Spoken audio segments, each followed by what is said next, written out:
Joining us now from Glendale, Arizona, NBC News White House correspondent Aaron Gilchrist and national editor for The Washington Post and MSNBC political analyst Phil Rucker. Aaron, we'll start with you. VP Harris is pushing into the Southwest, a state where they need Democrats to turn out, but they also need to appeal to independents or even disillusioned Republicans. Is the message to this audience changing at all, given that landscape?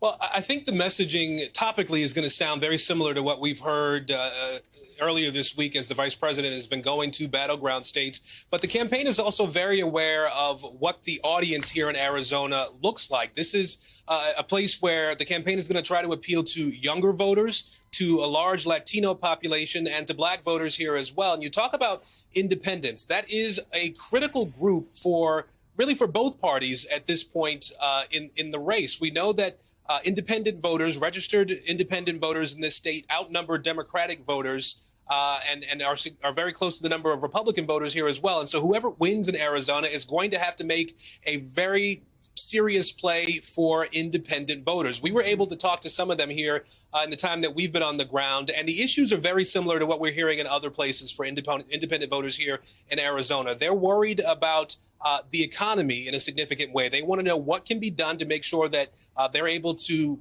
keep some of their money in their pockets, that they're able to make more money, and that they aren't being beaten down by the costs of everyday life. I want you to hear what some independent voters told us about what they want to hear from the Harris-Walz ticket when they speak here tonight in Glendale. I think it's like, for me, it's just the most benefit I can get from whoever party it is. So I'm paying attention on how it affects me directly. Who's going to put money back into my pocket as far as to make it more affordable? Now that Biden stepped away, Harris is in, Tim Walz is her VP running mate, I'm probably going to be swayed to vote Democrat come November. Still, a little bit of me is that undecided. I feel like one policy the other side is that I really don't agree with is a lot of them are pro-life. I'm pro-choice. It's not my body. It's not my decision. Now, the Harris-Walz campaign has said that since Vice President Harris became the candidate for the Democratic Party, they've seen a groundswell of support for her. They've seen about 20,000 or so people sign up to volunteer for the Harris-Walz campaign now. At the same time, there are still these issues. You saw the last person there talk about the abortion issue. That is something that we expect to hear Vice President Harris talking about reproductive freedom, Allie, and it's going to be interesting to see how far she goes to talk about immigration issues and border security issues here. It's not something that's been a strong topic for Democrats in terms of what they've done around that issue, although we did just get a memo from the White House today talking about the executive actions that have been taken to address some of those concerns. We'll see what the vice president has to say about that tonight and how well it resonates. I want to get to the immigration issue, but first, Aaron, let me just ask you, as they're trying to cobble together this coalition of voters, not just in Arizona, but across the country, LULAC has never done national get out the vote work. They've never endorsed a presidential candidate. They are now, but why now? And what do they bring to the table in terms of actually turning out voters to the ballot box? Well, LULAC, in its endorsement of the Harris-Walz ticket, said that it had concerns about former President Trump disrespecting and demonizing Latinos in this country. And that's part of the reason that it has chosen to endorse the Harris-Walz ticket right now. Look, the reality is there's a significant Latino population here in Arizona, for example, about almost a third. Roughly a third of the population here is Latino. LULAC says that 890,000 Latinos are registered to vote in the state of Arizona, and it's going to spend its time and efforts trying to register younger voters. It's going to spend a lot of time trying to get out the vote and increase turnout probabilities here as well. And so that's what they bring to the table, and they want to put their energy and money and time behind the Harris-Walz ticket because they believe that's the ticket that will do more to benefit Latinos, particularly here in Arizona and in Nevada, where we expect to hear that organization speak tomorrow. And certainly that ground game is always so essential. Phil, let's double back to the immigration issue that Aaron was just talking about, because Harris is in a border state today. Talk about how she's trying to pivot from the heavy criticism that she's received on this issue over the years and how she's talking about it now.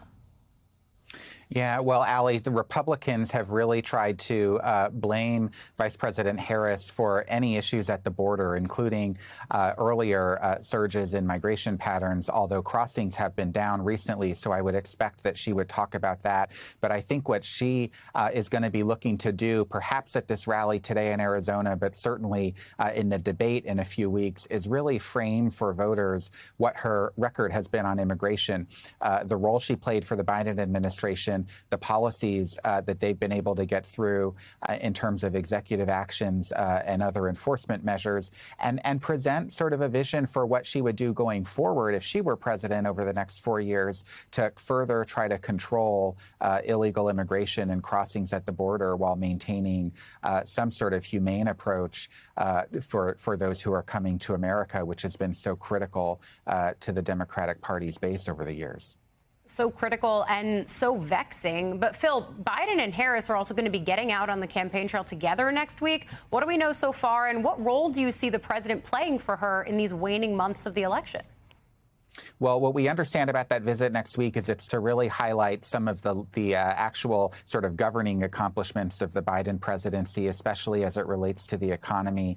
I think when you see them together, you're going to see a real focus on what they did together as governing partners and try to sell the Biden record, which is something that Biden really struggled to do when he was running for re-election earlier this year. He was unable to get a kind of convincing message out to the American people about his economic record in particular, but also about so many other pieces of legislation and executive action that he was responsible for as president. So maybe in this new context where Harris is the person leading the ticket, they'll be able to make that case to voters in a more compelling way. But it'll be their first appearance together in a political environment since he withdrew from his reelection bid, and it'll come a week ahead of the Democratic National Convention in Chicago, where we should expect, I think, to see a real focus both on the Biden legacy and on Harris's candidacy.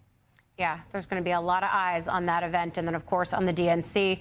I want to bring into the conversation NBC News correspondent Vaughn Hilliard, who's out in beautiful Bozeman, Montana. Vaughn, I'm extremely jealous, having covered some politics out there myself. But look, Vaughn, Montana is one of the friendly political territories for Trump, but it's also got one of the most contentious Senate races on the map. You've got Democrat Jon Tester versus Republican Tim Sheehy there.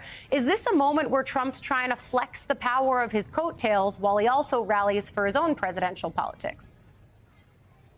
Right, especially when we're talking, Ali, in the idea of Donald Trump's political prowess, not only when he is on the ballot, but for down ballot the candidates. Because in 2018 election cycle, 2020 election cycle, 2022 election cycle, there were numerous Senate candidates who were expected to win. In 2022, especially, it was Trump-backed gubernatorial candidates who were expected to win. And over the course of these last three cycles, there was a turn to Donald Trump and an understanding that he was the backbone of the Republican Party. And frankly, if Republicans are not able to, again, regardless of whether Donald Trump wins the White House or not, but if these Trump-backed Senate candidates like Tim Sheehy are not able to knock off incumbent Senator Jon Tester here, or the likes of Tammy Baldwin, who is up in Wisconsin, or Bob Casey in Pennsylvania, or Sherrod Brown in Ohio, or Ruben Gallego in Arizona, suddenly it calls into question whether this is the best sort of political decision-making in terms of who the Republican Party is turning to in Donald Trump. And that is where it is in his political interest to be here today, despite it being all but very likely that he is going to win this state himself in a matter of 85 days. I think that's exactly right, Vaughn. You know, Phil, we're coming off of an event yesterday where Trump tried to wrest the news cycle back into his grasp. We saw that press conference. It was meandering. Some answers made no sense. At one point, Trump seemed to confuse former California Governor Jerry Brown with former San Francisco Mayor Willie Brown. Past candidates have been pilloried for this kind of stuff, whether they made it up or they were confused. So what did you make of that moment, Phil? Well, you know, it was quite a news conference, and we've seen a lot of those over the years from Trump, but he really was all over the place. rambling is the right way to describe it, I think, and had a lot of statements that were not true. And you could sense kind of collectively through that news conference how anxious he must be about his standing in the race right now, as he sees Harris drawing huge crowds, generating a lot of enthusiasm and unity on the Democratic side. And as you see the polls show that the race is really much tighter than it had been a few weeks before. And you see in Trump's performance at that news conference him sort of struggling with how to kind of reaffirm dominance in this race and get control of the message environment here for the candidates. He was all over the map with his answers, and he's not been campaigning this week. So we'll see if he can kind of restart things onto better footing next week, but it's been a challenge for him.